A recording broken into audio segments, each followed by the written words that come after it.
దేవునికి స్తోత్రం. హల్లెలూయా. పరిశుద్ధ గ్రంథంలో నుండి ఒక మాటను చదివి ప్రార్థన చేసుకుందాం.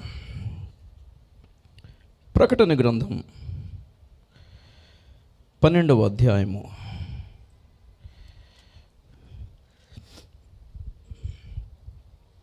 4-5 వచనాలు ఒకసారి చదువుదాం. దాని తోక ఆకాశ నక్షత్రములలో 3వ భాగం నీడ్చి వాటిని భూమి మీద పడవేశాను. కననయున్న ఆ స్త్రీ కనగానే ఆమె శిశువును మృంగివేయవలనని ఆ ఘటసర్పము స్త్రీ ఎదుట నిలుచుండెను. సమస్త జనములను ఇనుపదండముతో ఏలనయున్న ఒక మగ శిశువును ఆమె కనగా ఆమె శిశువు దేవుని యుద్ధకును ఆయన సింహాసనం యుద్ధకును కొనిపోబడెను. ఆ స్త్రీ అరణ్యమునకు పారిపోయాను. అచ్చట వారు 1260 దినములు ఆమెను పోషించవలని దేవుడు ఆమెకు ఒక స్థలము సిద్ధపరిచి ఉండెను. చిన్న ప్రార్థన చేస్తాం. ఆమేన్. దేవునికి స్తోత్రం. హల్లెలూయా. ప్రియులారా, గడిచిన నెల నేను నిలబడినప్పుడు కొన్ని అమూల్యమైన విషయాలు మీ దగ్గర పంచుకోవటం జరిగింది. మగ శిశువు గురించి. హల్లెలూయా. ఆ మగ శిశువు యొక్క అంశములో ఈ పూట ఇంకా కొంచెం కొనసాగింపు చేయాలని ఆశపడుతున్నాను. మగ శిశువు పార్ట్ 2, మ్యాన్ చైల్డ్ పార్ట్ 2. దేవునికి స్తోత్రం. ఎంతమంది మీరు పరిస్థితులను గమనిస్తున్నారో లేదో తెలియదు, కానీ ప్రపంచమంతా అబద్ధ క్రీస్తు యొక్క పరిపాలన కొరకు సిద్ధపడుతూ ఉండగా ప్రభు సంఘం మాత్రం ప్రభు రాకడ కొరకు సిద్ధపడుతూ ఉంది. అలా సిద్ధపడే వాళ్ళ గుంపులో మీరు నేను ఉండాలి అనేదే మన ప్రార్థన, మన ఆశ అయి ఉండాలి. దేవునికి స్తోత్రం. హల్లెలూయా. ప్రకటన గ్రంథం 12వ అధ్యాయము 1వ వచనం ఒకసారి చదువుదాం. అప్పుడు పరలోకమందు ఒక గొప్ప సూచన కనబడెను. అదేదనగా సూర్యుని ధరించుకుని ఒక స్త్రీ, ఆమె పాదముల క్రింద చంద్రుడును శిరస్సు మీద 12 నక్షత్రముల కిరీటమును ఉండెను. 6వ వచనం ఒకసారి. ఆ స్త్రీ అరణ్యములకు పారిపోయెను. చాలు. దేవునికి స్తోత్రం చెప్దాం గట్టిగా ఒకసారి. ఒక సందర్భములో స్త్రీ పరలోకమందు ఒక గొప్ప సూచనగా కనబడుతుంది. ఇంకొక సందర్భం వచ్చేసరికి ఆ స్త్రీ అరణ్యములో కనబడుతుంది. ఏమిటి తేడా? ఎందుకు ఈ తేడా? ఏం జరిగింది మధ్యలో? సంఘము ఎవరు? పరలోక స్థలాల్లో ఉండే ఒక సూచన. హల్లెలూయా. సంఘం ఈ లోకములో ఒక ఉన్నత స్థానములో మహిమగల స్థలాలలో కనిపించాల్సిన ఈ ప్రపంచానికి దేవుడు ఇస్తున్న ఒక సూచన. దేవుడు ఉన్నాడు అనడానికి సూచన, దేవుని మహిమకు సూచన, దేవుని సత్యానికి సూచన, దేవుని పరిశుద్ధతకు సూచన, దేవుని నీతికి సూచన, దేవుని కృపకు సూచన, దేవుని కనికరాలకు సూచన ఉన్నతమైన స్థలాల్లో ఉంది సంఘము. దేవునికి స్తోత్రం. కానీ విచిత్రంగా, విడ్డూరంగా 6వ వచనం వచ్చేప్పటికి ఎక్కడుంది? ఆ స్త్రీ అరణ్యంలో ఉంది. ఏదో జరిగింది మధ్యలో ఏం జరిగింది? మగ శిశువు కొనిపోబడెను. దేవునికి స్తోత్రం చెప్పండి గట్టిగా ఒకసారి. ప్రకటన గ్రంథములో దేవుడు యోహానికి చూపించినవన్నీ ఉపమాన రూపములు, పోలికలు. చాలా పెద్ద విషయాన్ని, చాలా ఎక్కువ విషయాన్ని 10-12 అధ్యాయాలలో రాయవలసిన అంత మ్యాటర్ని దేవుడు కుదించి 2-3 వచనాలలోనే యోహానుకు చూపించాడు. అది దేవుని యొక్క నానో టెక్నాలజీ అని నేను చెప్పాను. ఎక్కువ విషయాన్ని తక్కువ స్థలంలో చెప్పగలగడమే. Praise the lord. చాలా ఒక వచనంలో చాలా పెద్ద మ్యాటర్ రాయించగలిగిన కెపాసిటీ పరిశుద్ధాత్మకు ఉంది. బైబిల్ అంతా మనకు అర్థం కావాలంటే ఒక్క వచనంలో అర్థం అవుతుంది. తెలుసా మీకు? ఏ వచనం తెలుసా? అందరికీ మనకి చిన్నప్పటి నుంచి కూడా బాగా తెలిసిన, బాగా ప్రతి క్రైస్తవుడికి తెలియాల్సిన, కంఠస్థం రావాల్సిన వచనము యోహాను 3:16. తెలీదా? సౌండ్ లేదు. దేవునికి స్తోత్రం చెప్పండి ఒకసారి. యోహాను 3:16లో 7 విషయాలు ఉన్నాయి. ఆ 7 విషయాలు మొత్తం బైబిల్. దేవుడు, హల్లెలూయా, 2 లోకం, 3 దేవుని ప్రేమ, హల్లెలూయా, దేవుడు లోకముని ఎంతో ప్రేమించెను కాగా తన అద్వితీయ కుమారుడు, 4 విశ్వాసము, 5 నాశనము, 6 నిత్య జీవము, 7. దేవునికి స్తోత్రం చెప్పండి ఒకసారి. మొత్తం బైబిల్లో చిన్న బైబిల్ యోహాను 3:16 అన్నమాట. ఆ ఒక్క వచనంలో బైబిల్ అంతా చెప్పవచ్చు. అది నానో టెక్నాలజీ, దేవుని యొక్క స్పెషాలిటీ, దేవుని యొక్క ప్రత్యేకత. అది వినుటకు మనసుంటే, చూచుటకు కన్నులుంటే, వినుటకు చెవులుంటే, అర్థం చేసుకోవడానికి మనసుంటే ఈ విషయాలన్నీ అర్థమవుతాయి. పరిశుద్ధాత్మ చెప్పే మాటల పట్ల ఆసక్తి ఉంటే, కన్నులు తెరవగలిగితే, చెవులు తెరవగలిగితే, హృదయాలు తెరుచుకోగలిగితే ఈ విషయాలన్నీ దేవుడు మాట్లాడతాడు. సో ప్రకటన గ్రంథం 12వ అధ్యాయంలోని ఆ సూర్యుని ధరించిన స్త్రీ గురించి మనం ధ్యానం చేసినప్పుడు ఏమనుకున్నాం? స్త్రీ సంఘమైతే ఆ స్త్రీ గర్భంలో ఉన్న శిశువు ఏర్పాటులో ఉన్న సంఘము. దేవునికి స్తోత్రం చెప్పండి గట్టి ఒకసారి. ఏర్పాటులో ఉన్న గుంపు, రాకడలో ఎత్తబడాల్సిన గుంపు, సువిశాలమైన క్రైస్తవ సమాజము లోపల ఏర్పరచబడిన గుంపు ఒకటి మరుగుగా ఉంది. గర్భము దేనికి గుర్తు? మరుగు చేయబడుటకు గుర్తు. స్తోత్రం చెప్పండి గట్టి ఒకసారి. గర్భము దేనికి గుర్తు? దాచబడుటకు గుర్తు, మరుగు చేయబడుటకు గుర్తు, మూసివేయబడిన అనుభవానికి గుర్తు. కవర్డ్. పరమగీతంలో అంటాడు, మూయబడిన ఉద్యానము. అందరికీ ఎలవ్ లేదు ఈ ఉద్యానములో, అందరికీ యాక్సెస్ లేదు దీనిలో.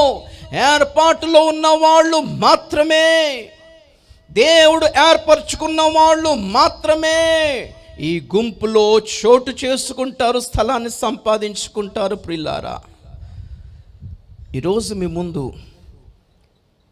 ఆ మగ శిశువు ఉన్న గర్భం గురించి చెప్పాలని ఆశపడుతున్నాను. దేవునికి స్తోత్రం చెప్పండి గట్టి ఒకసారి, గట్టిగా హల్లెలూయా. కానీ దాని ముందు ఈ విషయం మనం క్లియర్ చేసుకోవాలి. గమనించండి, ఏర్పరచబడిన గుంపు, రాకడలో ఎత్తబడాల్సిన గుంపు ఈ భూమి మీద అందరితో పాటు ఉన్నంత వరకే సంఘమంతా మహిమగల సంఘమే. దేవునికి స్తోత్రం చెప్పండి గట్టి ఒకసారి. ఎన్ని వేల కోట్ల మంది క్రైస్తవులు ఉన్నారో, సమాధిలో నిద్రిస్తున్న క్రైస్తవులను, నేడు బ్రతికి ఉన్న క్రైస్తవులను ఎన్ని వేల కోట్ల మంది ఉన్నారో మనకు తెలియదు. కానీ బ్రతికున్న క్రైస్తవుల గురించి మనం ఆలోచిస్తే ఈ రోజున ఇంచుమించు 240 కోట్ల మంది క్రైస్తవులలో రాకడలో ఎత్తబడిది చాలా చిన్న గుంపు మాత్రమే. 240 కోట్ల క్రైస్తవ జనాభా అంతా స్త్రీ అయితే, ప్రకటన 12వ అధ్యాయములోని స్త్రీ అయితే, ఎత్తబడే గుంపు వాళ్ళ లోపల ఉంది చూసారా, అది మగ శిశువు. ఈ మగ శిశువు ఉన్నంత వరకే సంఘము పరలోకములో ఒక సూచనగా కనపడుతుంది. దేవునికి స్తోత్రం చెప్తాం గట్టిగా ఒకసారి, గట్టిగా హల్లెలూయా. సంఘము పరలోక స్థలాలలో, హెవెన్లీ రెల్మ్లో, స్పిరిచువల్ రెల్మ్ అంటారు, ఆత్మ సంబంధమైన స్థలాలలో, ఉన్నతమైన స్థానములో, ఉన్నతమైన దశలో, మహిమ గల స్థితిలో ఒక సూచనగా ఉంది సంఘమంతా ఈ లోకములో. అది ఏ సంఘమైనా పర్లేదు, ఎత్తబడాల్సిన గుంపు ఇంకా భూమి మీదనే ఉంది గనక సంఘమంతా మహిమగల సంఘమే. సంఘమంతా దేవునిదే. అది ప్రేమ లేని సంఘము, ఎఫెసీ సంఘమైనా, అది లోకముతో రాజీపడి వివాహం చేసుకున్న పెర్గము సంఘమైనా, యెజబేలు అన్న దయ్యానికి చోటిచ్చిన తుయతైర సంఘమైనా, బ్రతికి ఉండియో చచ్చిన స్థితిలో ఉన్న సార్దీసు సంఘమైనా, దేవుని కంటే లౌకికవాదానికి, శరీరానికి, ఈ లోక సంబంధమైన ఐశ్వర్యానికి ఎక్కువ స్థలం ఇచ్చిన, ఎక్కువ స్థానం ఇచ్చే లవోదికయ సంఘమైన, అవన్నీ ప్రభు సంఘాలుగానే పిలువబడ్డాయి. దేవునికి స్తోత్రం చెప్పడం గట్టి ఒకసారి. 7 దీపస్తంభముల మధ్య సంచరించువాడు అని ప్రకటన గ్రంథం చెప్తుంది. 7 దీపస్తంభముల మధ్య అంటే ఏంటి? క్రీస్తే కేంద్రమై ఉన్న సంఘాలన్నీ క్రీస్తు సంఘాలే. ఏ సంఘానికి యేసుక్రీస్తుకే ప్రాధాన్యతనిస్తూ నడుస్తున్నారో, ఏ సంఘములో ఈ బైబిల్కి ప్రాధాన్యతనిస్తున్నారో అది ఏ సంఘమైనా ప్రభు సంఘముగానే పిలువబడుతుంది. కాబట్టి భయపడాల్సిన, కంగారు పడాల్సిన అవసరం ఏమీ లేదు. అయితే ఇందులో బాధపడి మనం కంగారు పడాల్సిన విషయం ఏంటంటే, ఈ సంఘాలన్నీ మహిమగల సంఘాలుగా ఎప్పటి వరకు ఉంటుంది? ఎత్తబడే గుంపు భూమి మీద ఉన్నంత వరకే ఉంటుంది. స్తోత్రం చెప్పడం గట్టి ఒకసారి. ఎత్తబడాల్సిన గుంపు చాలా చిన్నది కాబట్టి అది మగ శిష్యువు.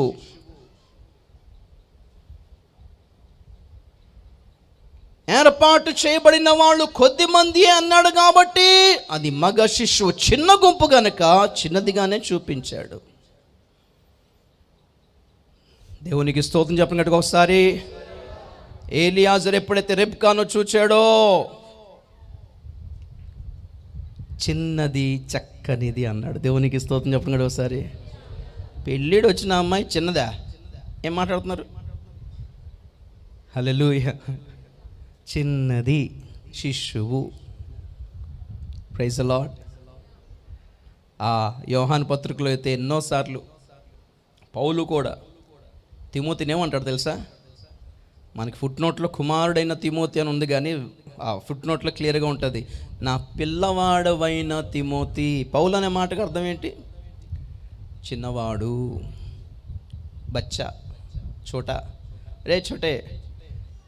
2 అన్నదమ్ములు ఉన్నారనుకోండి, అందులో చిన్నోడు ఎప్పుడు చోటే అంటారు. ఏ చోటు, ఏ చోటు. వాడు పెద్దోడు అయిపోయినా చోటు, చిన్నోడు విను చోటు. యోహాను పత్రికలో అయితే ప్రతిసారి యోహాను సంఘ బిడ్డలని ఎలాగన్నాడు? చిన్న పిల్లలారా. దేవునికి స్తోత్రం చెప్పినాడు ఒకసారి.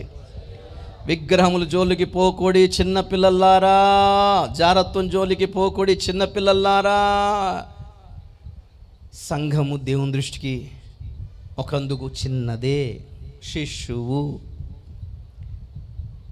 ఈ అమాయకమైన, నిర్మలమైన, పరిశుద్ధమైన, పవిత్రమైన గుంపు ఈ భూమి మీద ఉన్నంత వరకు సంఘమంతా మహిమ కలిగినదే. క్రైస్తవులందరూ మహిమ కలిగిన వాళ్ళే. ఎప్పుడైతే ఈ చిన్న గుంపు, ఈ శ్రేష్టమైన గుంపు ఎత్తబడుతుందో, విడవబడిన సంఘం యొక్క పరిస్థితి ఏంటి? పరలోక స్థలం కాదు, అరణ్య స్థలమే. బ్రతుకు ఎడారిలా మారిపోతుంది అని అర్థం. క్రైస్తవుల బ్రతుకు అరణ్యం పాలైపోతుంది అని అర్థం. క్రైస్తవ బ్రతుకు ఆకలి దప్పులతో అలమటించాల్సిన పరిస్థితులు అని అర్థం. క్రైస్తవ బ్రతుకు దిక్కు దివాణము లేని విధముగా ఒంటరిగా పోరాడాల్సిన పరిస్థితులు మిగిలిపోతుంది అని అర్థం. దుష్ట మృగాల చేతిలో చిక్కుకుంటుంది అని అర్థం. అరణ్యం అన్నా, ఎడారి అన్నా. మనకి ఇక్కడ అరణ్యం ఉంది తెలుగులో, కానీ వాస్తవానికి విల్డర్నెస్ అంటే అరణ్యం కాదు, ఎడారి. ఇశ్రాయేలులు అరణ్య యాత్ర అని మనకు తెలుసు. తెలుగులో అరణ్యం అంటే మనకి తెలుగు భాష లెక్క ప్రకారం అడవి. కానీ ఇశ్రాయేలు అడవిలో ప్రయాణం చేస్తారు. అడవి అంటే చెట్లు ఉంటాయి, ఫలాలు ఉంటాయి, పళ్ళు ఉంటాయి, పలహారాలు ఉంటాయి, జంతువులు ఉంటాయి, చంపుకొని చక్క కాల్చుకొని తినొచ్చు. అరణ్యము అంటే ఎడారి, త్రాగడానికి నీరు కానీ, తినడానికి ఆహారం కానీ, చెట్టు నీడ కానీ లేని భయంకరమైన మండు టెండలో మాడిపోతూ, కాలు కాలిపోతూ, నెత్తి కాలిపోతూ ప్రయాణం చేయాల్సింది ఎడారి, భయంకరమైన ఎడారి. నా ప్రియ సంఘమా, మహిమగల స్థానములో ఉండాలని కోరుకుంటున్నారా? అరణ్యములో ఉండాలని కోరుకుంటున్నారా? మహిమగల స్థలములో ఉండాలని కోరుకుంటే ఈ చిన్న శిశువుతో సంబంధం కలిగి ఉండండి. సంఘం తెగిపోకుండా చూసుకోండి, సంబంధం తెగిపోకుండా చూసుకోండి. స్తోత్రం చెప్దాం గట్టిగా ఒకసారి. ఇప్పుడు పాయింట్ ఏంటంటే, స్త్రీ చాలా పెద్దది, ఆ శిశువు చాలా చిన్నది. ఎక్కడుంది ఆ శిశువు అంటే ఆమె గర్భము లోపల ఉంది, మరుగుగా ఉంది, మరుగున ఉండే సిద్ధపడుతుంది, మరుగున ఉండే ఎదుగుతూ ఉంది, మరుగున ఉండి బలపడుతుంది. ప్రియులారా, గొప్ప దేవుడు. దేవునికి స్తోత్రం చెప్పండి గట్టిగా ఒకసారి, గట్టిగా హల్లెలూయా. అలా దేవుడు మరుగున ఉంచి తన జనులను మరుగున దాచిపెట్టి బలపరిచి వాడుకున్న సందర్భాలు కొన్ని ముందు పెట్టాలని ఆశపడుతాను. అందులో మనందరికీ తెలిసిన సందర్భం నుంచి ఒక్కసారి మనం మొదలు పెడదాం. మొదటి రాజుల గ్రంథము 19వ అధ్యాయము 18వ వచనం చదువుదాం. మొదటి రాజులు 19:18. అయినను ఇశ్రాయేలు వారిలో బయలునకు మోకాళ్ళునకయు నోటితో వాని ముద్దు పెట్టకనకయు ఉండు 7,000 మంది నాకు ఇంకనూ మిగిలి ఉందురు. చాలు, దేవునికి స్తోత్రం చెప్పండి గట్టిగా ఒకసారి, గట్టిగా హల్లెలూయా. గమనించాలి, ఏలియా కాలములోనే దేవుడు ఒక గుంపును మరుగు చేసుకున్నాడు. ఆ వాక్యముతో కనెక్ట్ అయిపోయిన ఇంకొక వాక్యాన్ని కూడా ఇదే సందర్భంలో మనం ప్రస్తావించి చూద్దాం. రోమపత్రిక 11వ అధ్యాయము 4-5 వచనాలు. ఎప్పటికైనా ఈ బయలునకు మోకాళ్ళునని 7,000 మంది అనగానే మీకు రోమపత్రిక 11వ అధ్యాయం 4-5 వచనాలు ప్రింట్ అయిపోవాలి మైండ్లో. చదువుదాం అన్నమాట. అయితే దేవోక్తి అతనితో ఏమి చెప్పుచున్నది? దేవోక్తి అతనితో ఏమి చెప్పుచున్నది? బయలుకు మోకాళ్ళునని 7,000 మంది పురుషులను నేను శేషముగా నుంచుకొని ఉన్నాను. అలాగుననే అప్పటి కాలమందు సైతము కృప యొక్క ఏర్పాటు చొప్పున శేషము మిగిలి ఉన్నది. అది కృప చేతనైన ఎడల ఇకను క్రియల మూలమైనది కాదు, కాని ఎడల కృప ఇకను కృప కాకపోవు. దేవునికి స్తోత్రం చెప్దాం గట్టిగా ఒకసారి, గట్టిగా హల్లెలూయా. కృపకు మూలమైన ఏర్పాటు, దేవుని కృప వల్లనైన ఏర్పాటు, క్రియల మూలమైనది కాదు, కృప మూలమైన ఏర్పాటు. ఆ కాలము సహితము కృప యొక్క ఏర్పాటు చొప్పున ఒక శేషము మిగిలి ఉన్నది. దేవునికి స్తోత్రం చెప్పండి గట్టి ఒకసారి. అందరూ జారిపోతున్నా, అందరూ తప్పిపోతున్నా, అందరూ సైడ్ అయిపోతున్నా, అందరూ పడిపోతున్నా, అందరూ లక్ష్యం కోల్పోతున్నా, అందరూ గురి తప్పుతున్నా, కొందరు మిగిలే ఉన్నారు. ఎవరు వాళ్ళు? పెద్దగా బయటికి కనబడరు. అదే మరుగు చేయబడుట అంటే. పాయింట్ నోట్ చేసుకోండి మీరు, దాచబడుట. స్తోత్రం చెప్పండి గట్టి ఒకసారి. ఏం చేయబడుట? దాచబడుట. హిడెన్, దాచబడుట. దేవుడు కొందరిని దాచేశాడు. పాపం ఏలియా అనుకుంటున్నాడు, నేను ఒక్కడనే పోరాడుతున్నాను, నాకెవరు సపోర్ట్ చేయట్లేదు, నిన్నొక్కడినే అంటే ప్రభు అంటాడు, లేదు నాన్న, నీకు కూడా తెలియని, నీకు కూడా ఇన్ఫర్మేషన్ లేని, అరే నీతో కూడా కాంటాక్ట్లో లేని జనులు నాతో ఉన్నారు కొంతమంది, వారిని నేను మిగిల్చుకున్నాను. వారు మిగిలి ఉందురు. శేషము, ద రెమ్నెంట్, శేషము. దేవునికి స్తోత్రం చెప్పండి గట్టిగా ఒకసారి. శేషము ఎక్కడున్నారు ఎవరికి తెలియదు. ఏంటి వాళ్ళ స్పెషాలిటీ? బయలుకు మోకాళ్ళూనకుండా తీర్మానించుకున్నారు, బయలుకు ముద్దు పెట్టుకోకుండా తీర్మానించుకున్నారు, బయలునకు నమస్కారము చేయకుండా జాగ్రత్త పడ్డారు, ఎదురాడారు, పోరాడారు, తప్పించుకున్నారు, నిలదొక్కున్నారు, నిలబడ్డారు. కాకపోతే పబ్లిక్లోకి రాలేదు, హైలైట్లోకి రాలేదు, అంతే తేడా. పొలోమని అందరూ దేశాన్ని ప్రపంచాన్ని ఉద్ధరించాల్సిన అవసరం లేదు. దేవుని కొరకు చాటున పరిశుద్ధతను కాపాడుకుంటూ నిలబడి ఉండగలిగితేనే గొప్ప విషయం. ప్రియులారా, స్తోత్రం చెప్తాం గట్టిగా ఒకసారి, గట్టిగా హల్లెలూయా. లోకమంతా మీద ఉద్ధరించక్కర్లేదు, దేవుని కొరకు అలాగా సైడ్ అయిపోయి నిలబడి ఉండాలి. ప్రతిష్ట అంటే ఏంటి? ప్రతిష్ట అంటే ఏంటి? 10 బస్తాలు కొనుక్కున్నాం, ఇంట్లో ఒక బస్తా దేవుని కొరకు పక్కన పెట్టేశాం. దేవుని స్తోత్రం చెప్పండి ఒకసారి, గట్టిగా హల్లెలూయా.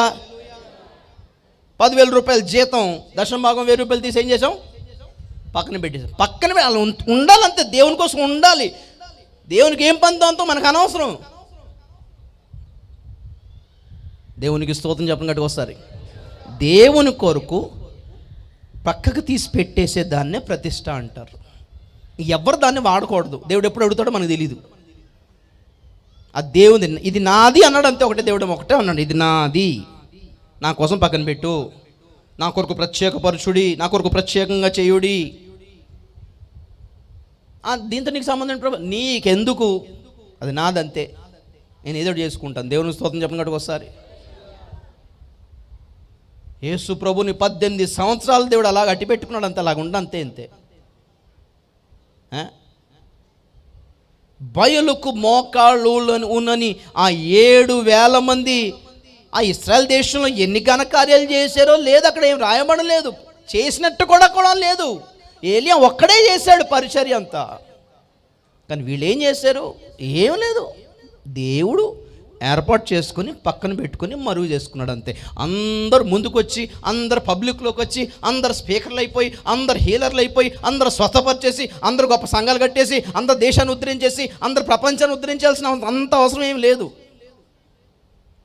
దేవుడు అనుకున్నప్పుడు ఆయనకి అందుబాటులో ఉన్నామా లేదా, ఆయనకి అనుకూలంగా ఉన్నామా లేదా, నమ్మకంగా ఉన్నామా లేదా, దేవునికి స్తోత్రం చెప్పడం గట్టి ఒకసారి, గట్టిగా హల్లెలూయా. దాచేశాడు దేవుడు, దాచేసుకున్నాడు. ఇంకో విషయం ఏంటో తెలుసా? ఈ 7,000 మంది కాకుండా ఇంకో 100 మంది ఉన్నారు. ఆ 100 మందిని ఎవరు కాపాడుతున్నాడు? రాజు యొక్క, ఆహాబు యొక్క గృహ నిర్వాహకుడైన ఓబద్యా.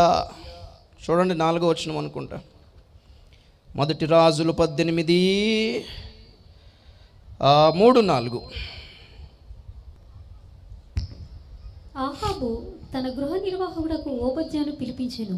ఈ ఓబద్యా యెహోవా యందు బహు భయభక్తులు గలవాడై యెజబెలు యెహోవా ప్రవక్తలు నిర్మూలం చేయుచుండగా గుహలో ఏబదేసి మందిగా 100 దాచి అన్నపానములిచ్చి వారిని పోషించారు. స్తోత్రం చెప్పండి గడికి ఒకసారి. గొప్ప విషయం అంటే చెప్పనా?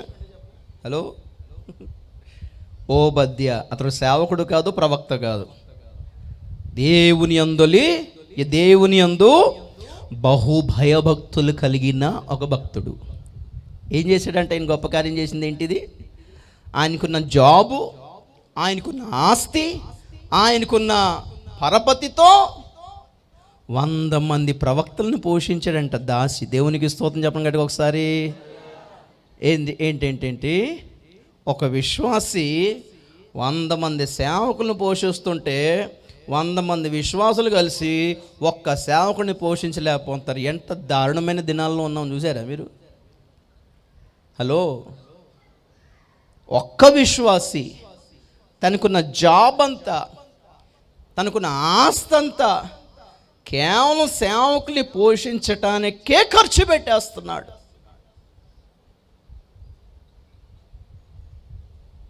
ఇక్కడ 50 మందిని ఒక గుహలో, అక్కడ 50 మందిని ఒక గుహలో పోషిస్తున్నాడు. ప్రవక్తలే వాళ్ళు కూడా. అక్కడ 7,000 మంది మరుగై ఉంటే ఇక్కడ 100 మంది మరుగై ఉన్నారు. దేవుడు కొందరిని మరుగు చేసుకున్నాడు. మరుగులో ఉన్న వాళ్ళందరూ ధన్యులు. స్తోత్రం చెప్పండి గట్టి ఒకసారి, గట్టిగా హల్లెలూయా. మీరైనా నేనైనా దేవుడు మరుగు చేసుకున్న వాళ్ళమని, దేవుడు దాచుకున్న వాళ్ళమని ఎలా తేలుతుందో ఈరోజు మీకు నేను తేల్చేస్తా. దేవునికి స్తోత్రం చెప్తాను గట్టిగా ఒకసారి. ఆ మరుగు చేయబడిన గుంపు గర్భములో ఉన్న శిశువులాగా స్త్రీ కనబడుతుంది అందరికీ, కానీ గర్భములో ఉన్న శిశువు కనబడటం లేదు. గర్భములో ఉన్న శిశువు ఆ స్త్రీ కనగానే సింహాసనమునొద్దకు కొనిపోబడింది. అలాగే ఆ మరుగు నుండే వెళ్ళిపోవాలంతే. మనం జనాలకి పబ్లిక్లోకి ప్రతిసారి మనము పబ్లిక్లోకి రావాలని కోరుకోవద్దు ప్రియులారా. యెషయా గ్రంథంలో ఒక మంచి మాట ఉంటుంది, చాలా ఇష్టపడతాను నేను. యెషయా గ్రంథం 49వ అధ్యాయం 2వ వచనం చదువుతాం. యెషయా గ్రంథం 49వ అధ్యాయం 2వ వచనం. నా నోరు వాడిగల ఖడ్గముగా ఆయన చేసి ఉన్నాడు, తన చేతి నీడలో నన్ను దాచి ఉన్నాడు, నన్ను మెరుగుపెట్టిన అంబుగా చేసి తన అంబుల పొదిలో మూసిపెట్టి ఉన్నాడు. చాలు, దేవునికి స్తోత్రం చెప్పినట్టు ఒకసారి. నా నోరును వాడిగల ఖడ్గముగా చేసి ఉన్నాడు, తన చేతి నీడలో నన్ను దాచి ఉన్నాడు, నన్ను మెరుగు పెట్టిన అంబుగా చేసి. చూడాలి వైపు ఒకసారి. మెరుగు పెట్టడం అంటే ప్రైజ్ ద లార్డ్. కత్తుల్ని ఖడ్గాల్ని రాజులు సామంతులు ఏం చేసేవాళ్ళంటే జేబులో ఒక ఆకురాయి తీసుకొని ఖాళీగా కూర్చున్నప్పుడల్లా దాన్ని అలాగా సానబెడుతూ, దాన్ని ఆకురాయితో రాస్తూ సానబెడుతూ పదును చేస్తూనే ఉండేవాళ్ళు. ఖాళీ దొరికినప్పుడల్లా కత్తి తీయడం, రాయి తీయడం, అలా రాస్తూనే ఉంటారు.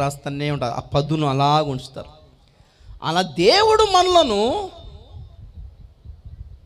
ఏ రాయి పెట్టి రాకుతున్నాడో మనకి తెలియదు, కానీ ఎన్ని ఇబ్బందులు పెట్టి మనలను సానబెడుతున్నాడో తెలియదు, కానీ ఎన్ని కష్టాలు, ఎన్ని శ్రమలు, ఎన్ని శోధనలు, ఎన్ని పరీక్షలకు ఎదురయ్యేలాగా చేసి సానబెడుతున్నాడు తెలియదు, కానీ అంత కత్తిలాగా, పదునైన కత్తిలాగా సానబెట్టి షార్ప్ చేసి తన అంబుల పొదిలో మూసి పెట్టేశాడట.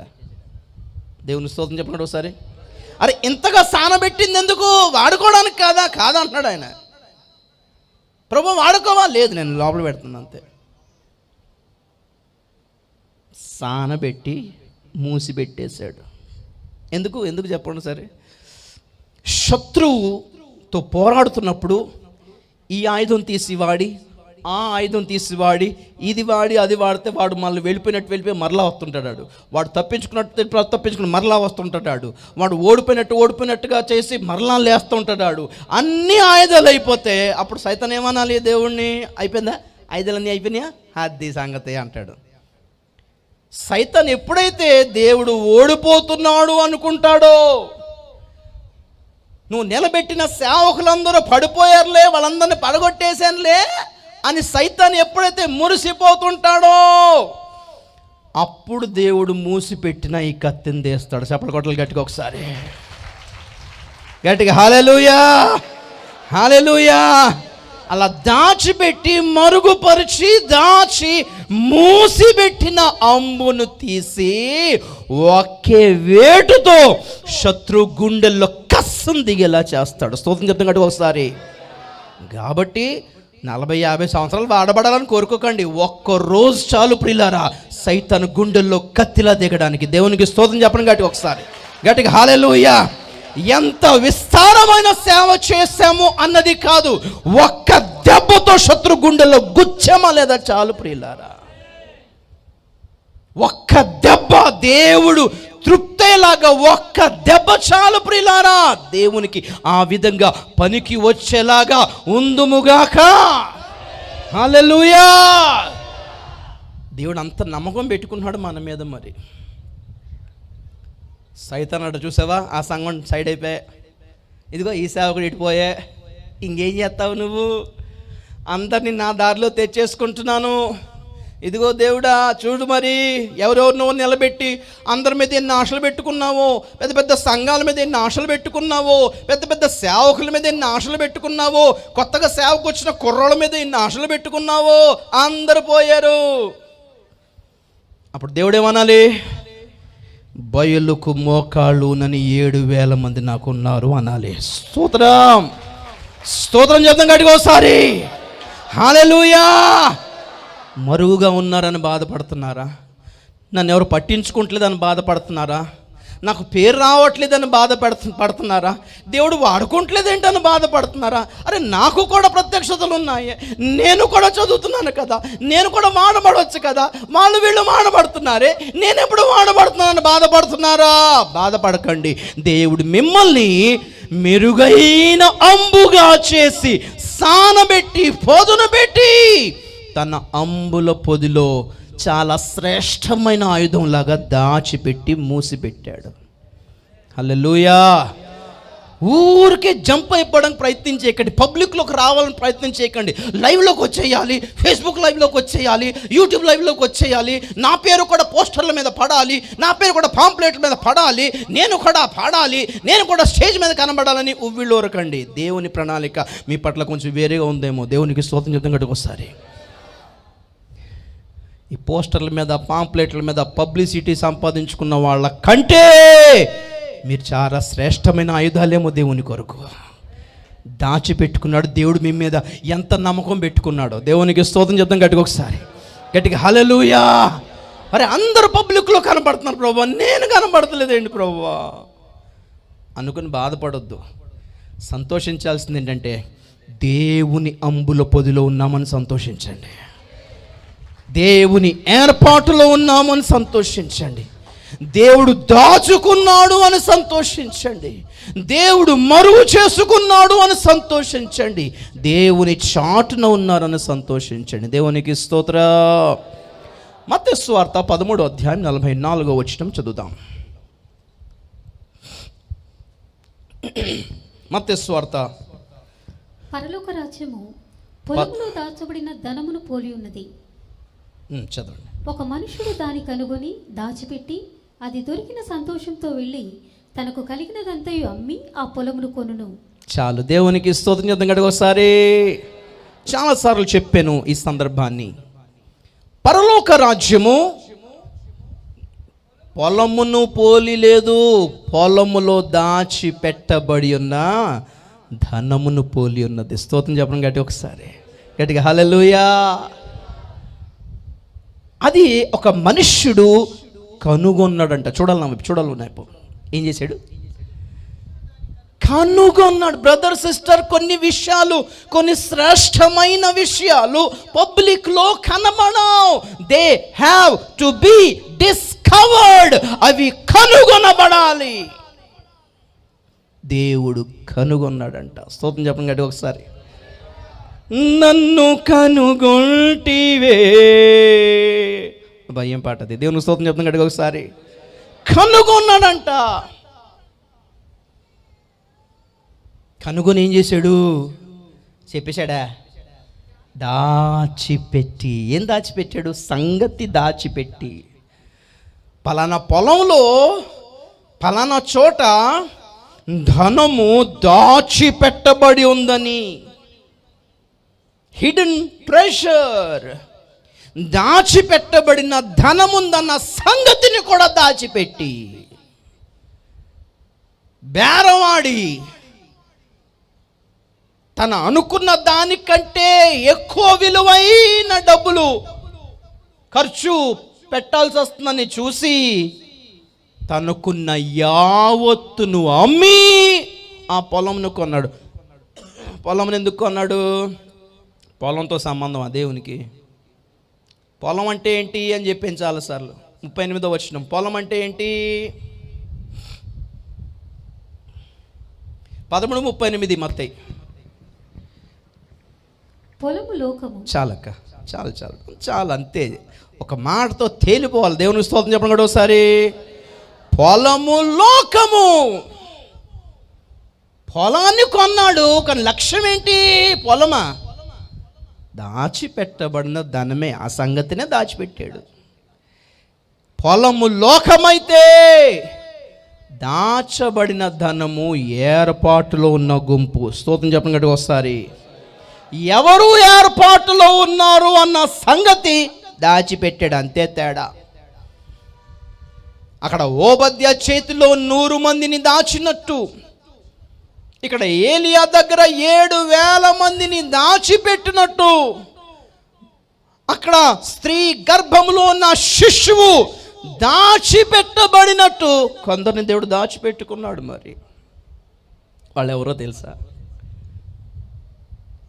ఎవరు వాళ్ళు? దేవుని దృష్టిలో ఒక ధనం అంటండి, ఒక ఐశ్వర్యం. దేవునికి స్తోత్రం చెప్పినట్టు వస్తారు.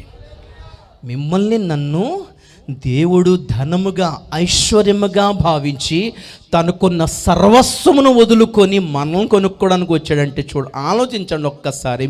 మీరు నేను దేవుని దృష్టికి ఎంత విలువైన వాళ్ళమో అర్థమైందా? మిమ్మల్ని నన్ను ఏమనుకుంటున్నాడు దేవుడు? అరే సింహాసనాన్ని విడిచిపెట్టి వచ్చేసాడండి, మహిమను విడిచిపెట్టేసి వచ్చేసాడండి, పరలోక వైభవాన్ని విడిచిపెట్టేసి వచ్చేసాడండి. ఎవరి కోసం అంటే మీ మొక్కలు నా మొహం కోసం. అంటే మనల్ని ఎలా చూసుకున్నాడు ఆయన? చాలా ఖరీదైన విలువైన ధనంలాగా. ఆ కింద అయితే అదేంటిది ముత్యము అంటాడు, ఖరీదైన ముత్యములా చూసుకుంటున్నాడు మనల్ని.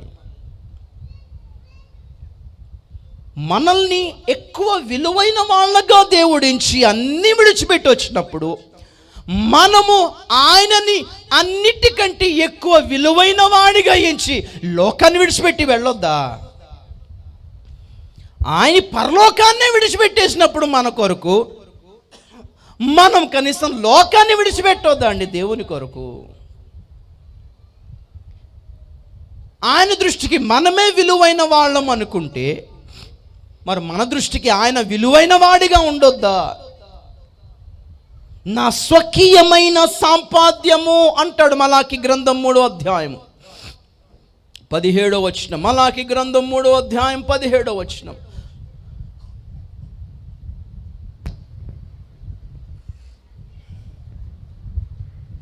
నేను నియమింపబో దినము రాగా వారు నా వారై నా స్వకీయ సంపాద్యమయుందురు. చాలు, దేవునికి స్తోత్రం చెప్తాం గట్టిగా ఒకసారి. దేవుడు నియమించే దినము రాగా, దేవుడు నియమించిన ఆ సంఘము ఎత్తబడే దినము రాగా. చూడాలి నా వైపు. దేవునికి స్తోత్రం. ఖచ్చితంగా ప్రభు ఎలాగ వస్తాడని మనకు తెలుసు. దొంగ వలే వచ్చుచున్నాడు అన్నప్పుడు దొంగ దేని కొరకు ఏం తీసుకెళ్ళడానికి వస్తాడు? విలువైన అమూల్యమైన సొత్తును దొంగిలించటానికి వస్తాడు. యేసు దొంగలా వస్తున్నాడు అన్నప్పుడు దేన్ని తీసుకెళ్ళడానికి వస్తాడు? ఖచ్చితంగా ఆయన దృష్టికి విలువైన అమూల్యమైన సంపద సొత్తును తీసుకెళ్ళడానికే వస్తాడు. అదే చెప్తున్నాడు ఇక్కడ. నేను నియమింపబోవు దినము రాగా నేను ఎత్తుకొని తీసుకుని వెళ్ళిపోయేవాళ్ళు ఎవరంట? నా స్వకీయ సంపాద్యమయ్యుందురు. దేవునికి స్తోత్రం చెప్పండి కదా ఒకసారి. సంపాద్యం అంటే తెలుసు, సంపాదన, ఎర్నింగ్స్. మన సంపాదన, మన స్వకీయ సంపాదన అంటే ఏంటి? కష్టార్జితం. నేను స్వకీయంగా సొంతముగా కష్టపడి సంపాదించుకున్న నా ఆస్తి అని అర్థం. స్వకీయ సంపాదన, కష్టార్జితము. మీరు ఎలా సంపాదిస్తారు? చెమట కార్చి సంపాదిస్తే కష్టార్జితం. మరి దేవుడు ఎలా సంపాదించాడు? అపోస్తులు 28 అపోస్తుల కార్యములు 20:28.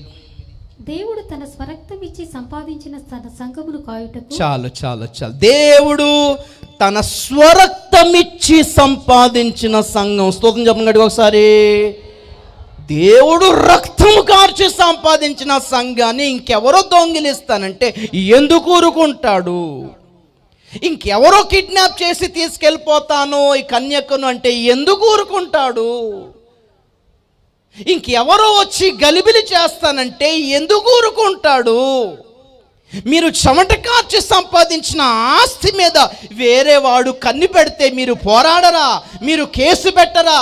మీరు పోరాడరా? ప్రాణాలు తెగిపోయే వరకు ప్రాణాలు తెగించి మీరు పోరాడరా? నాదండి ఇది, నేను సంపాదించిందండి ఇది, మా తాతలు కూడా సంపాదించింది అయితే కాదు ప్రియులారా, నాది అని మీరు పోరాడరా?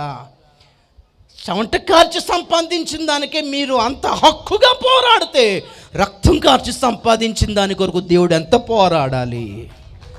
నీ కొరకు, నా కొరకు అలా పోరాడుతున్నాడు దేవుడు. స్తోత్రం చెప్పినట్టు ఒకసారి.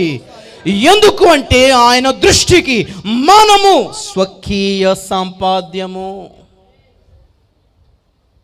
నా సొత్తు, మీరు విలువ పెట్టి కొనబడి ఉన్నారు, మీరు నా సొత్తు.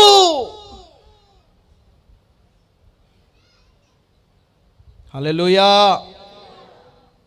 నిర్గమకాండం 19వ అధ్యాయము 5వ వచనం, ఎవరు స్వకీయ సంపాద్యమో స్పష్టంగా మాట్లాడతాడు అక్కడ. నిర్గమకాండం 19:5.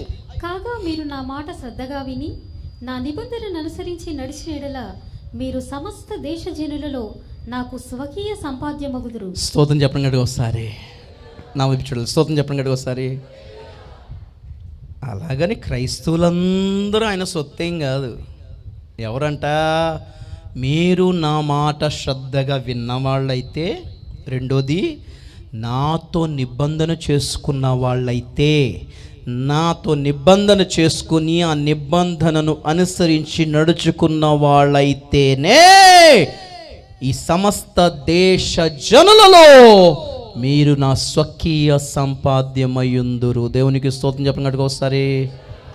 మరి తన ఆస్తిని పబ్లిక్గా పెట్టేసుకుంటారా? ఎక్కడుంటుంది మన ఆస్తి? ఇంటి కాగితాలు, బంగారము, ఇంటి కాగితాలు, స్థలం కాగితాలు ఎక్కడ పెట్టుకుంటాం? పబ్లిక్లో గెస్ట్లో వచ్చి కూర్చునే డ్రాయింగ్ రూమ్లో, షోకేస్లో పెడతామా? ఆ బీరువాలో, లాకర్లో ఉంటుంది. స్తోత్రం చెప్పండి ఒకసారి. ఆ బీరువా అంత స్త్రీ అయితే లోకరే గర్భం. దేవునికి స్తోత్రం చెప్పండి గట్టిగా ఒకసారి. గట్టిగా హల్లెలూయా. లోకర్ అన్నమాట.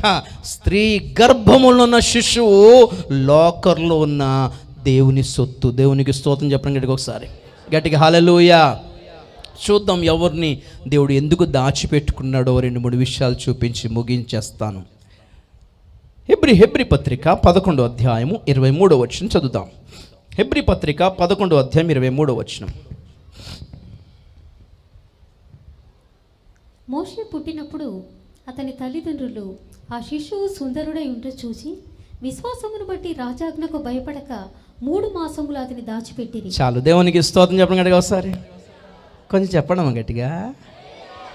వావ్. విశ్వాసమును బట్టి మోషే పుట్టినప్పుడు అతని తల్లిదండ్రులు అతడు సుందరుడై ఉండుట చూచి రాజాజ్ఞకు భయపడక అతనిని దాచిపెట్టిరి. చూడాలి నా వైపు ఒకసారి.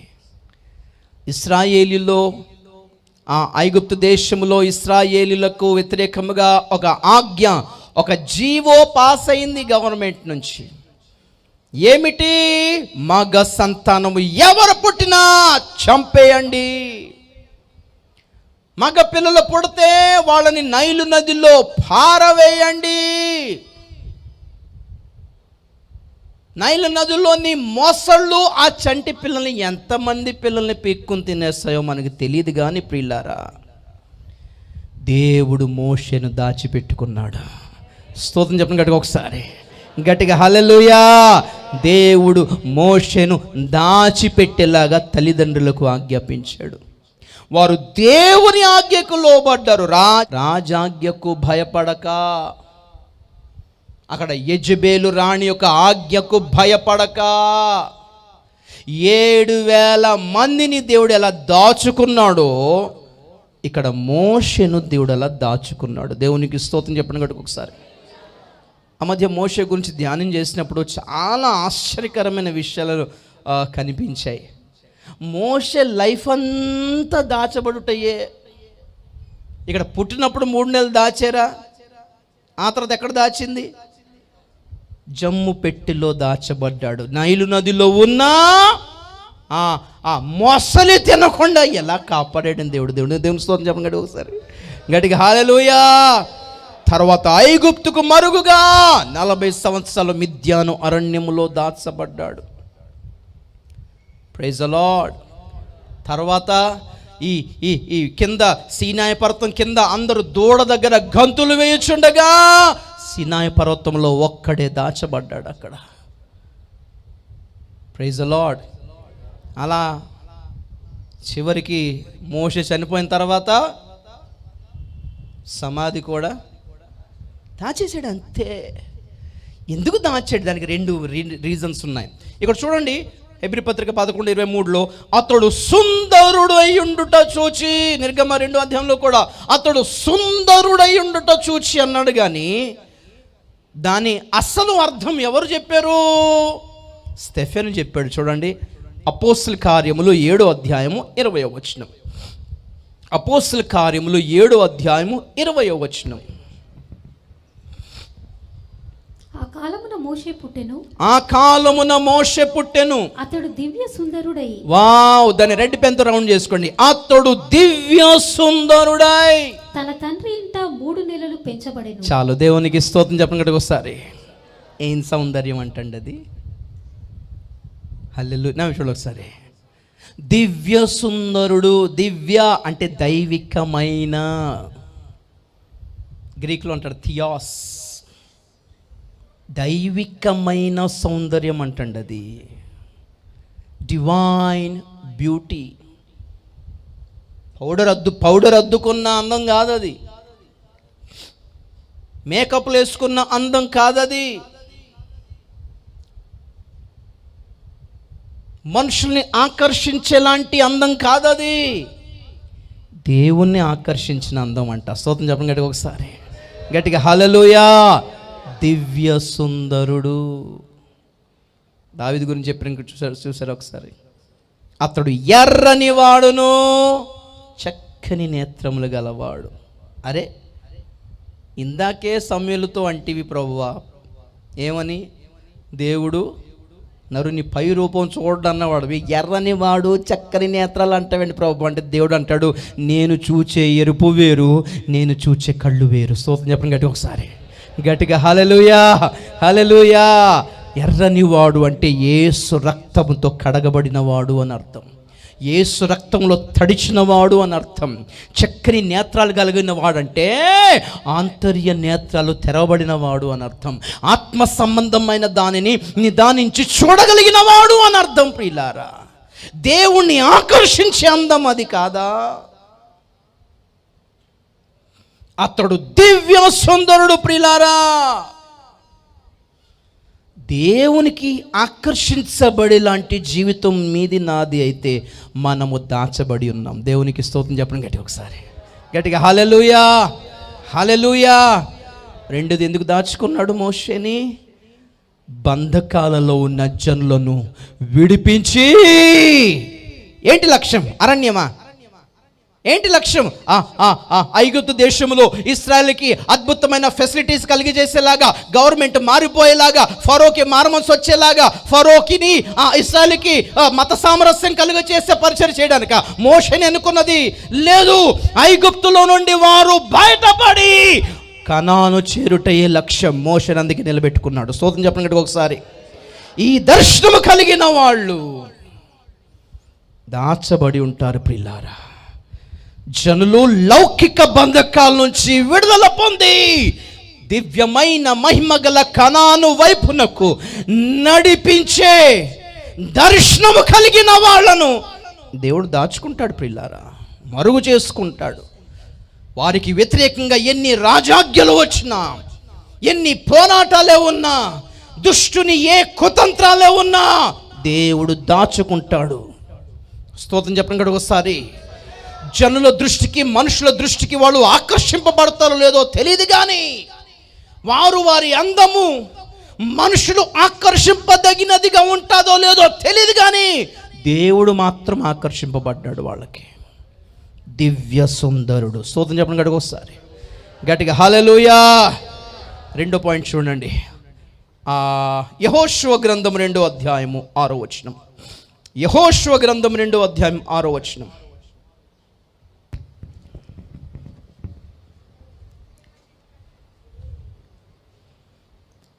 అని చెప్పి తన మిది మీదిగా ఇద్దరిని ఎక్కించి దాని మీద రాసి వేసి ఉన్న జనపకట్టెలో వారిని దాచిపెట్టెను. స్తోత్రం చెప్పండి గట్టిగా ఒకసారి. రాహబు ఏం చేసింది? రాహబు వాళ్ళని దాచిపెట్టింది. దేవునికి స్తోత్రం చెప్పండి గట్టిగా ఒకసారి. చూద్దాం, సంఖ్యాకాండం 14వ అధ్యాయము 6వ వచనం చదువుదాం ఒకసారి. అప్పుడు దేశమును సంచరించి చూచిన వారిలో నుండిన నూను కుమారుడు యెహోషువయు యెఫున్నె కుమారుడు కాలేబును బట్టలు చింపుకొని ఇశ్రాయేలు సర్వ సమాజముతో, మేము సంచరించి చూసిన దేశము మిక్కిలి మంచి దేశము. యెహోవా మన యందు ఆనందించిన ఎడల ఆ దేశములో మనల్ని చేర్చి దానిని మనకిచ్చును. అది పాలు తేనెలు ప్రవహించు దేశము. చాలు, దేవునికి స్తోత్రం చేద్దాం గట్టిగా ఒకసారి. మోషే ఒక్కసారి ఇద్దరిని వేగువారిని పంపిస్తున్నాడు, వాళ్ళు యెహోషువ కాలేబులు. ఇక్కడ యెహోషువ పంపిస్తున్న ఇద్దరు వేగువాళ్ళు, ఒకడు ఐ థింక్ నయోసోనా సల్మానా సంథింగ్, నేను ఒకసారి చూడాల్సింది ఉండేది, ఐఎమ్ సారీ ఫర్ దాట్. ప్రియులారా, కనాను దేశం యొక్క స్థితిగతులను అర్థం చేసుకొని ప్రాముఖ్యమైన కబురు అందించాల్సిన అవసరమై ఉంది.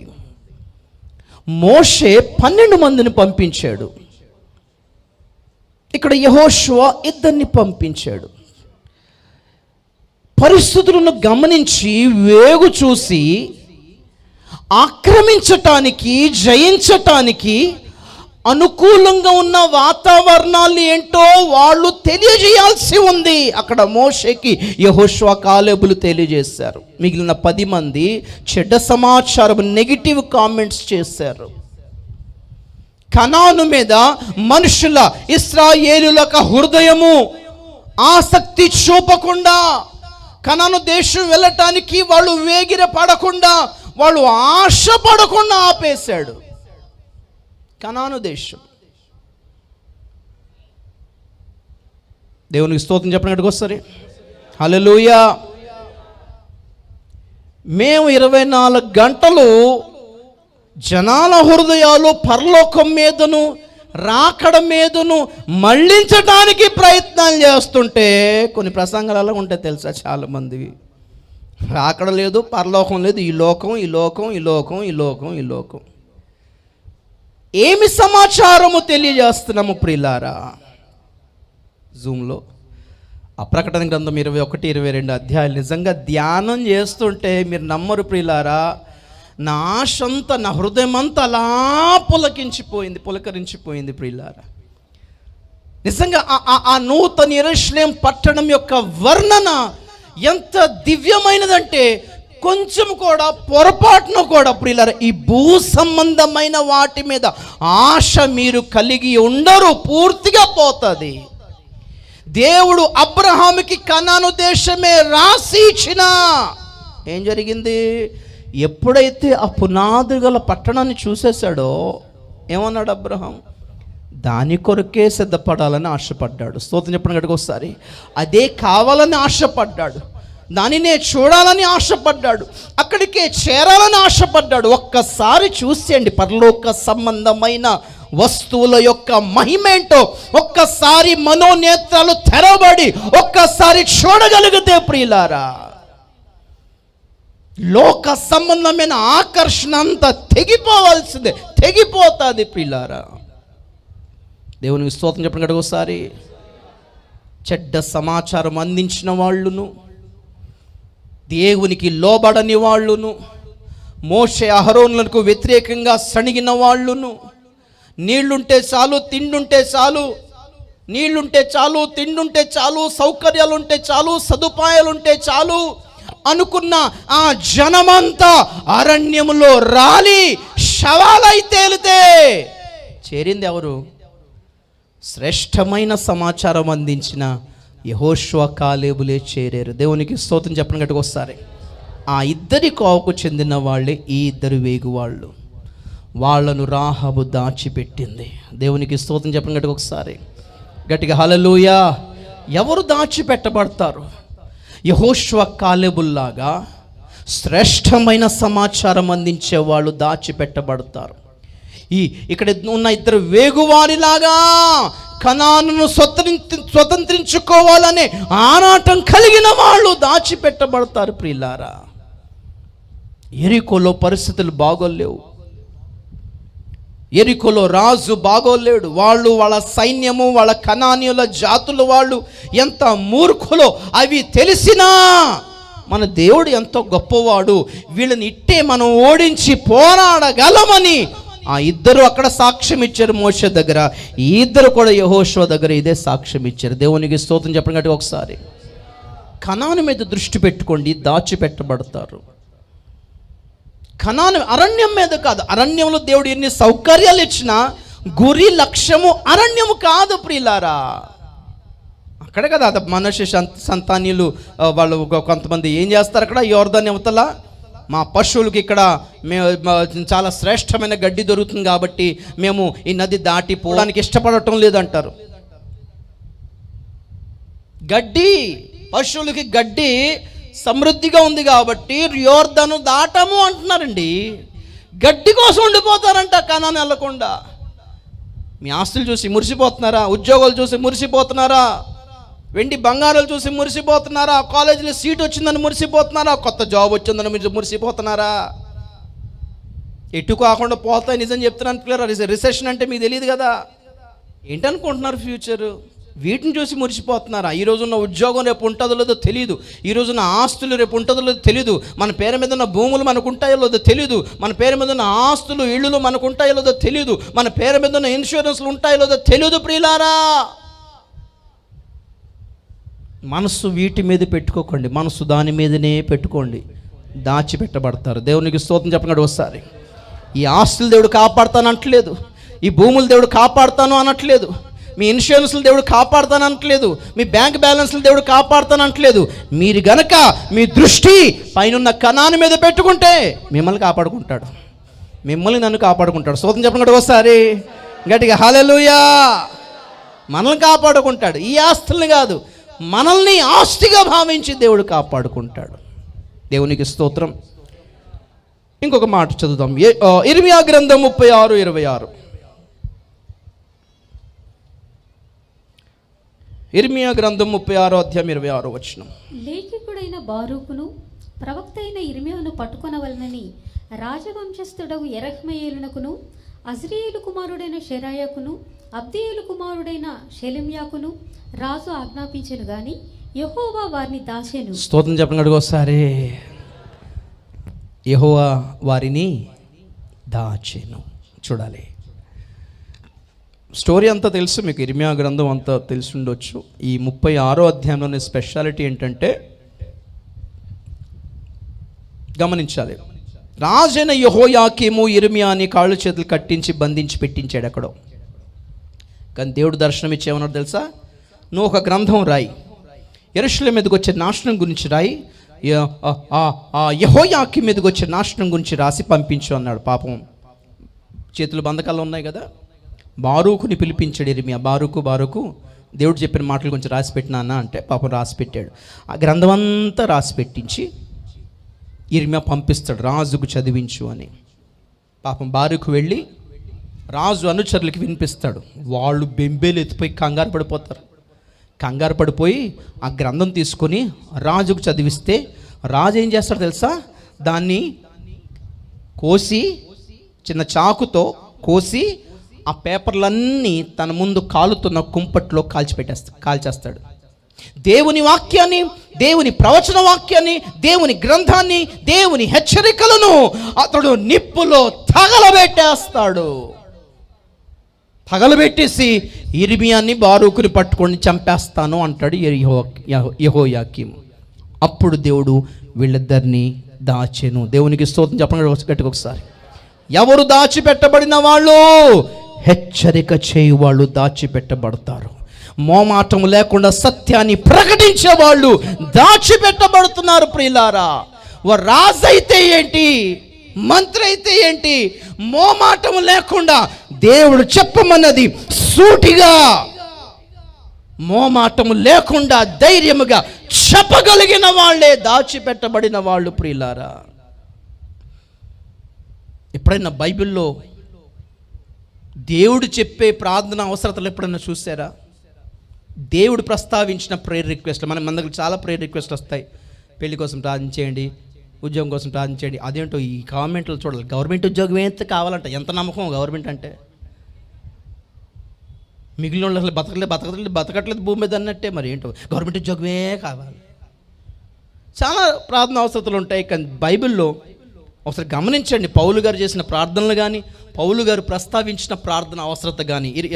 ఎఫ్ఎస్సి పత్రిక 6వ అధ్యాయము 19వ వచనం చదవండి ఒకసారి. ఎఫ్ఎస్సి పత్రిక 6వ అధ్యాయం 19వ వచనం. మరియు నేను దేని నిమిత్తము రాయబారిన ఈ సంఖ్యలలో ఉన్నానో ఆ సువార్త మర్మమును ధైర్యముగా తెలియజేయుటకు నేను నోరు తెరిచినప్పుడు దానిని గూర్చి నేను మాట్లాడవలసినట్టుగా ధైర్యముతో మాట్లాడుటకై వాక్శక్తి నాకు అనుగ్రహింపబడినట్లు నా నిమిత్తమును పూర్ణమైన పట్టుదలతో విజ్ఞాపన చేయుచు మెలకువగా ఉండు. స్తోత్రం చెప్పండి ఒకసారి. ఏం ప్రేయర్ రిక్వెస్ట్ అండి పౌలు గారిది. నేను పలానా చోట్ల సేవకి వెళ్తున్నాను, అక్కడ కొట్టేసి ఎలాగున్నారు, దాన్ని కాపాడలేక ప్రార్థించడం అన్నాడా? కొట్టడం ఏం కర్మ, చావడానికి కూడా రెడీగా ఉన్నాను అన్నాడు అపోస్తలుల కార్యంలో. దేనికోసం ప్రార్థన చేయమన్నాడు? ఆరోగ్యం కోసం ప్రార్థన చేయమన్నాడా? నేను నోరు తెరిచినప్పుడు, స్తోత్రం చెప్పండి ఒకసారి. అక్కడ ప్రధాన యాజకుడు ఉన్నాడా, అక్కడ మంత్రి ఉన్నాడా, అక్కడ కైసర్ ఉన్నాడా, అక్కడ ఇంకెవరు రాజు ఉన్నాడా, అక్కడ సైనికుడు ఉన్నాడా అని భయపడకుండా, మాట పడకుండా సువార్త మర్మమును చెప్పవలసినట్టుగానే ధైర్యముతో చెప్పగలుగునట్లుగా నా కొరకు పూర్ణమైన పట్టుదలతో విజ్ఞాపన చేయండి అన్నాడు. స్తోత్రం చెప్పండి ఒకసారి. మీరు కూడా ప్రార్థన చేస్తే ఇదే ప్రార్థన చేయాలి. ప్రభువా, ప్రసంగికులు చాలామంది ఉన్నారు కానీ చెప్పాల్సిందే చెప్పేలా చేయి ప్రభువా. స్తోత్రం చెప్పండి ఒకసారి. ఏమని ప్రార్థన చేయాలి? ప్రభువా, నీ సేవకుడు జనాల్ని ఇంప్రెస్ చేసినట్టుగా కాదు, ఎవరినో ఆకర్షించినట్టుగా కాదు, ఎవరినో మెప్పించినట్టుగా కాదు, నీవు చెప్పిన మాటలను ఉన్నట్టుగా ముఖసూటిగా చెప్పగలిగే ధైర్యముని సేవకునికి ప్రభువా అని ప్రార్థన చేయాలంట. అలాంటి వాళ్ళని దేవుడు దాచుకుంటాడు. స్తోత్రం చెప్పండి గట్టిగా ఒకసారి. గట్టిగా హల్లెలూయా, హల్లెలూయా. చివరిగా దేవుడు ఒక్కడిని దాచాడండి. ఆ విషయం మీకు చెప్పేసి ముగిస్తాను. మీకు తెలిసే ఉండొచ్చు కానీ నిజంగా నేను ఈ మధ్యన కొత్తగా అతని గురించి ధ్యానించినప్పుడు ఒళ్ళంతా పులకరించిపోయింది. దేవునికి స్తోత్రం చెప్పండి ఒకసారి. చిన్న పిల్లోళ్ళ గంతులేసాను నేనైతే. 2వ రాజుల గ్రంథము 11వ అధ్యాయం దగ్గరికి రండి. ఇదే లాస్ట్. 2వ రాజుల గ్రంథము 11వ అధ్యాయము 2వ వచనం నుండి చదువుదాం. రాజైన యెహోరాము కుమార్తెను అహజ్యాకు సహోదరియునైన యెహోషబ అహజ్యా కుమారుడైన యోవాషును హతమైన రాజకుమారులతో కూడా చంపబడకుండా అతని రహస్యముగా తప్పించను గనుక వారు అతనిని అతని దాదిని పడక గదిలో అతల్యాకు మరువుగా ఉంచిండుట చేత అతడు చంపబడకుండెను. అతల్యా దేశమును ఏలుచుండగా ఇతడు 6 సంవత్సరములు యెహోవా మందిరమందు దాదితో కూడా దాచబడి ఉండేను. స్తోత్రం చెప్పండి గట్టిగా ఒకసారి. అయ్యో కొంచెం గట్టిగా. ఎవరిక్కడ? రాజైన యోవాషు. మనం అంతా చదవద్దు కానీ స్టోరీ చెప్తాను, జాగ్రత్తగా వినండి. Praise the lord. యెహోరాము భార్య అతల్య. ఓకే, అతల్య కుమారుడు అహజ్యా. అతల్య అంటే స్త్రీ అన్నమాట. ఆమె పేరు అతల్య. ఆమె కుమారుడు అహజ్యా. అహజ్యాకి కుమారుడు యోవాషు. అంటే యోవాషుకి అతల్య ఏమవుతుంది? నాయనమ్మ అవుతుంది. చూడాలి నా వైపు. యెహోరాము ఎప్పుడైతే చచ్చిపోయాడు, అంటే భర్త ఎప్పుడైతే చచ్చిపోయాడో అతల్యాకి చెడు బుద్ధి వచ్చింది. ఏమిటంటే ఈ దేశం అంతా నేనే పరిపాలించాలి అనుకుని ఏం చేసిందంటే అహజ్యాకి మిగిలిన కుమారులందరినీ చంపించేసింది. అహజ్యా చచ్చిపోయాడు, అందరినీ చంపించేసింది. కానీ ఆమె కుమార్తె యెహోషబ అనే స్త్రీ అనే సహోదరి ఏం చేసిందంటే అహజ్యా కుమారుడైన యోవాషు అనే చంటి బిడ్డను దాచేసి తీసుకెళ్ళిపోయి ఈ యెహోషబ అనే స్త్రీ యెహోయాదా అనే యాజకుని పెళ్లి చేసుకుంది. గుర్తుపెట్టుకోండి, యెహోయాదా యెహోషబ భార్య భర్తలు. అంటే పాస్టర్ అమ్మ, దేవుని యాజకులు దేవుని మందిరంలో. వీళ్ళేం చేశారంటే ఆ చంటి బిడ్డను యెహోవా మందిరములో దాచారు. దేవునికి స్తోత్రం చెప్పండి ఒకసారి. ఎక్కడ దాచారు? యెహోవా ఆలయములో దాచారు. ఈ మాట గుర్తుపెట్టుకోండి. ఆలయము అంటే సంఘము, స్త్రీ అంటే సంఘము. స్త్రీ గర్భములో ఉన్న శిశువు ఎత్తబడే గుంపు, ఇనుప దండముతో ఏలనయ్యున్న గుంపు. స్తోత్రం చెప్పండి ఒకసారి గట్టిగా హల్లెలూయా. దాచబడెను. కరెక్ట్గా 4వ వచనం చదవండి ఒకసారి. 7వ సంవత్సరమందు యెహోయాదా కావలికాయు వారి మీదను రాజదేహ సంరక్షకుల మీదను ఏర్పడి ఉన్న శతాధిపతులను పిలువనంపించి యెహోవా మందిరంలోనికి వారిని తీసుకొని పోయి యెహోవా మందిరమందు వారి చేత ప్రమాణము చేయించి వారితో నిబంధన చేసి వారికి ఆ రాజకుమార్ని కనపరిచి ఇలాగ ఆజ్ఞాపించెను. చాలు, దేవునికి స్తోత్రం చెప్పండి ఒకసారి. ఇలా దాచిపెట్టిన 7 సంవత్సరాలకి, నా వైపు చూడాలి ఒకసారి. ఇలా దాచిపెట్టిన 7వ సంవత్సరంలో యెహోయాదా ఏం చేశాడంటే ఒక మంచి ప్లాన్ వేసాడు. ఈ 7 సంవత్సరాలు ఇశ్రాయేల్ని పరిపాలిస్తుంది ఎవరు? అతల్య. ఒక దుష్టురాలైన స్త్రీ పరిపాలిస్తుంది. ఒక అబద్ధ క్రీస్తుని పోలిన ఒక స్త్రీ 7 సంవత్సరాలు పరిపాలిస్తూ ఉంది. ఈ 7 సంవత్సరాల కాలములో ఈ నిజమైన రాజు, నిజముగా ఏలవలసిన వాడు ఎక్కడున్నాడు? ఆలయమందు దాచిపెట్టబడ్డాడు. దేవునికి స్తోత్రం చెప్పండి గట్టిగా ఒకసారి. గట్టిగా హల్లెలూయా, హల్లెలూయా. ఎవరు దాచిపెట్టారు? యెహోషువ దాచిపెట్టింది. యెహోషువ అనే మాటకు అర్థం ఏంటి? దేవుని ప్రమాణము, దేవుని వాగ్దానం. దేవునికి స్తోత్రం చెప్పండి ఒకసారి గట్టిగా హల్లెలూయా. ఆమె అతనిని యెహోవా మందిరములో దాచిపెట్టింది. 7 సంవత్సరాల తర్వాత యెహోయాదా వెళ్ళి దేశ జనులను పిలిపించి సైనికులను తయారు చేసి వాళ్ళని 3 భాగాలుగా విభజించి ఏమంటున్నారంటే, మనమందరం ప్లాన్ చేద్దాం. ఇదిగో అతల్య కాదు నిజమైన రాణి, అతల్య కాదు పరిపాలించాల్సింది, ఇదిగో దేవుడు ఏర్పాటు చేసుకున్న ఒక శిశువు నా దగ్గర ఉన్నాడు అని ఆ చంటి శిశువుని చూపించాడు. అరే అని వాళ్ళందరూ షాకు. కాబట్టి మనం ఒక పని చేద్దాం, అతల్యను తప్పించాలి, అతల్య అరాచకాల్ని అణిచివేయాలి, అతల్య పూజ చేసే బయలుదేవతని కోల్చాలి అని ప్లాన్ చేసి ఆ తర్వాత స్టోరీ అంతా చదువుకోండి. వీళ్ళందరూ కలిసికట్టుగా వెళ్ళిపోయి అతల్య ఉండే ప్రాంతాన్ని చుట్టుముడతారు. చదువుదాం 12వ వచనం.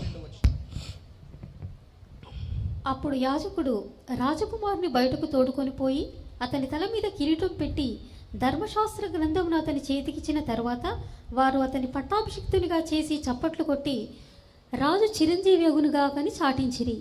అతల్య కాయువారును జనులను కేకులు వేయగా విని యెహోవా మందిరమందున జనుల దగ్గరకు వచ్చి రాజు ఎప్పటి మర్యాద చొప్పున ఒక స్తంభము దగ్గర నిలుచుటయు అధిపతులను బాకా ఊదువారును రాజునొద్ద నిలువబట్టయు దేశపు వారందరూ సంతోషించుతూ శృంగధ్వని చేయుట చూసి తన వస్త్రములను చింపుకొని ద్రోహము ద్రోహము అని కేకలు వేయగా యాజకుడైన యెహోయాదా సైన్యంలోని శతాధిపతులకు యెహోవా మందిరమందు ఆమెను చంపకూడదు, పంక్తులు బయటికి ఆమెను వెళ్ళగొట్టుడి, ఆమె పక్షపు వారిని ఖడ్గము చేత చంపుడని ఆజ్ఞ ఇచ్చెను గనుక రాజమందిరంలోనికి గుర్రములు వచ్చు మార్గమున ఆమెకి దారి ఇచ్చిరి.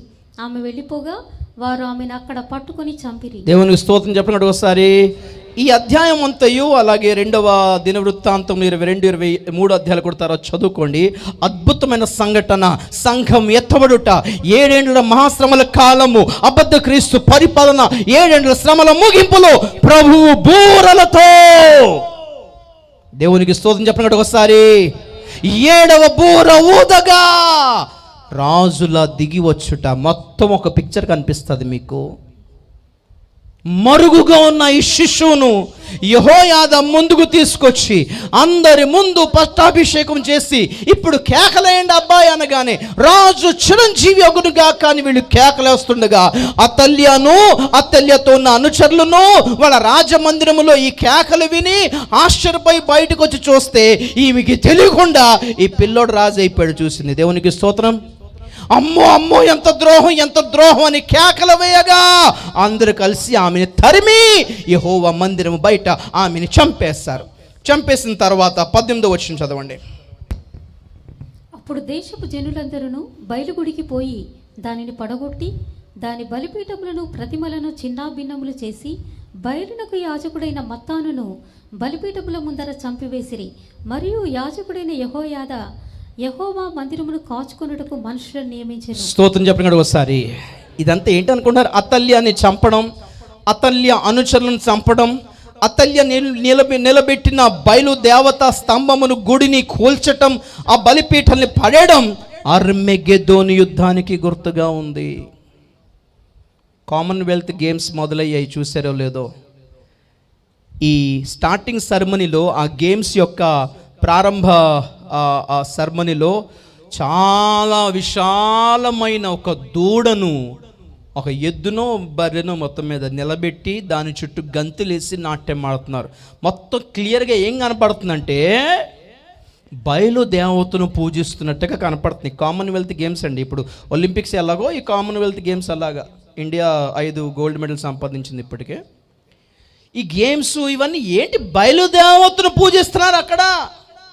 మీకు కూడా ఏమైనా గేమ్స్ పిచ్ ఉందా? స్పోర్ట్స్ పిచ్ ఉందా? బాగా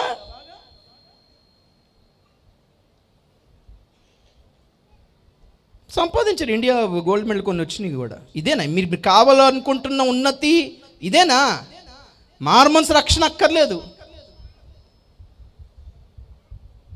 స్పోర్ట్స్, మూవీస్, ఎంటర్టైన్మెంట్ ఫీల్డ్ ఇదంతా ఒక భయంకరమైన దెయ్యం అని గుర్తుపెట్టుకోండి. పాలిటిక్స్, లోకంలో ఉన్న ప్రతి సిస్టమ్ చెడిపోయింది ప్రియులారా. భూలోకము చెడిపోయి ఉండేను, కానీ దేవుని ప్రజలు దాచిపెట్టబడ్డారు. స్తోత్రం చెప్పండి గట్టిగా ఒకసారి, గట్టిగా హల్లెలూయా. 20-21 చదువుతాం చివరిగా. మరియు వారు రాజనగరు దగ్గర అతల్యాను ఖడ్గము చేత చంపిన తర్వాత దేశపు జనులందరూ సంతోషించిరి. పట్టణమును నిమ్మలముగా ఉండెను. యోవాషు ఏలనారంభించినప్పుడు అతడు 7 ఏండ్ల వాడు. చాలు, దేవునికి స్తోత్రం చెప్పండి ఒకసారి.